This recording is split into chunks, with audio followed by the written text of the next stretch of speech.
Classroom की वो खिड़की वाली सीट जहां से मैं उसे हर रोज देखा करता था। अनवी शायद मेरी जिंदगी का पहला और आखिरी प्यार।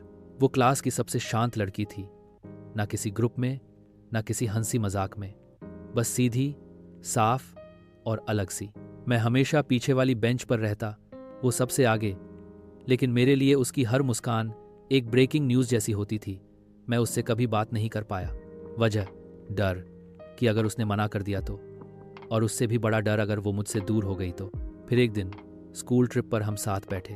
वो चुप थी और मैं भी, लेकिन उस दिन पहली बार उसने मुझसे पूछा, तुम इतना चुप क्यों रहते हो? मैंने हंसकर कहा, क्योंकि जब तुम बोलती हो तो मुझे सुनने की ज़रूरत नहीं पड़ती।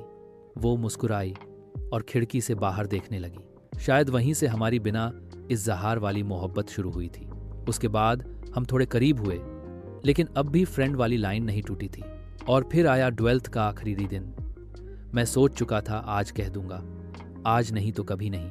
लेकिन स्कूल में उसकी सीट खाली थी। पूरी क्लास आई, लेकिन अनवी नहीं आई। उस दिन एक अजीब सा डर था दिल में। मैंने सर से पूछा, अनवी क्यों नहीं आई? और जो जवाब मिला उसने मेरी पूरी जिंदगी हिला दी। सर ने कहा, अनवी अब इस दुनिया में नहीं है। 1 हफ्ते पहले उसे ब्लड कैंसर था। वो किसी को बताना नहीं चाहती थी, क्योंकि उसे नॉर्मल जीना था और हम सबके लिए एक याद बनकर रह जाना था। मैं टूट गया, अंदर से पूरा बिखर गया। लेकिन उस दिन उसके दोस्त ने मुझे एक छोटा सा लिफाफा दिया। ये उसने तुम्हारे लिए छोड़ा था। लिफाफा खोला, अंदर एक खत था। लिखा था, तुम जब मुझे देखते हो ना, मैं प्रिटेंड करती हूं कि मुझे पता नहीं, लेकिन तुम्हारी नजरों में जो सच्चाई है वो किसी और में नहीं। मैं चाहती थी कि तुम कुछ कहो, लेकिन शायद हमारी कहानी को अधूरा ही रहना था।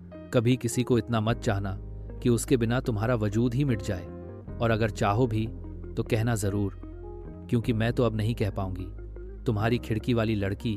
उस दिन मैंने पहली बार जोर से रोया था, स्कूल के उसी क्लासरूम में, उसी खिड़की वाली सीट पर। और आज भी जब कभी स्कूल के पास से गुजरता हूं तो खिड़की की तरफ देखता हूं। शायद अब भी उम्मीद करता हूं कि वो वहां बैठी हो और मुस्कुरा रही हो, क्योंकि कुछ प्यार कभी कहे नहीं जाते और कुछ लोग जाते हुए भी हमारे अंदर जिंदा रह जाते हैं।